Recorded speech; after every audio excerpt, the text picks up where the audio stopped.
Hello friends, I am your host Rita and welcome to the Global Pulse. Here are the latest development in the ongoing conflict in Gaza between Israel and Hamas. Israel prepares for a major attack in Rafah, Gaza. UN warns of dire and destructive consequences. The United Nations has once again strongly criticized Israeli military action against Palestinians in Gaza. Secretary General Antonio Guterres said that the number of Palestinians killed in Gaza is very alarming. Speaking at a conference in the Kenyan capital Nairobi, he said that more people have been displaced in Gaza in the past few months than in Ukraine in the past 2 years of Russian attacks. While issuing a warning about the Israeli military operation in Rafah, the Secretary General said that it will result in severe destruction. Despite this warning, Israel continues to threaten extensive operations in Rafah, southern Gaza. If Israel takes such a step, it will have dire and destructive consequences for the people taking shelter there. More than half of Gaza's population of 2.2 million are currently displaced. Many people are living in tents and temporary shelter homes. Secretary General Antonio Guterres said, "In the past few months, the number of civilians killed in Gaza is more than those killed during the Russia-Ukraine attacks in 2 years. This number is more than double."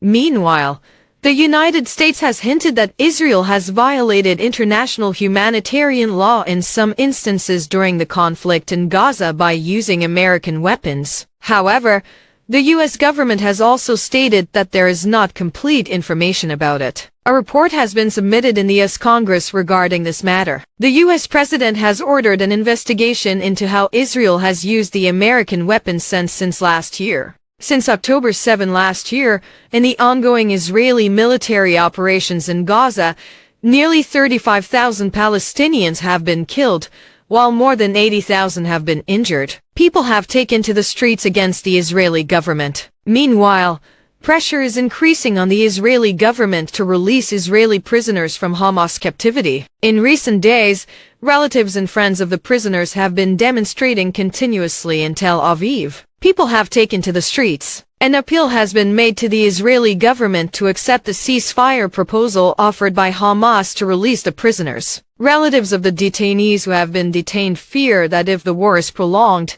more detainees will be killed. Last year on October 7, Hamas attacked Israel, resulting in the capture of more than 250 people, about half of whom have been released so far, but still, 124 Israelis remain in captivity. Relatives and friends of the protesters demonstrating in Tel Aviv have also besieged government offices and sat outside offices. During this period, the police have arrested several demonstrators. People have also protested against police action. Israel has intensified attacks while Hamas issues warning against any such actions. It is worth noting that after rejecting the ceasefire agreement in Gaza, Hamas has warned Israel. Hamas has clearly stated that if Israel continues its attacks in Gaza, there will be no ceasefire. However, before this, Hamas has sent its delegation to Cairo to ensure that the negotiations continue.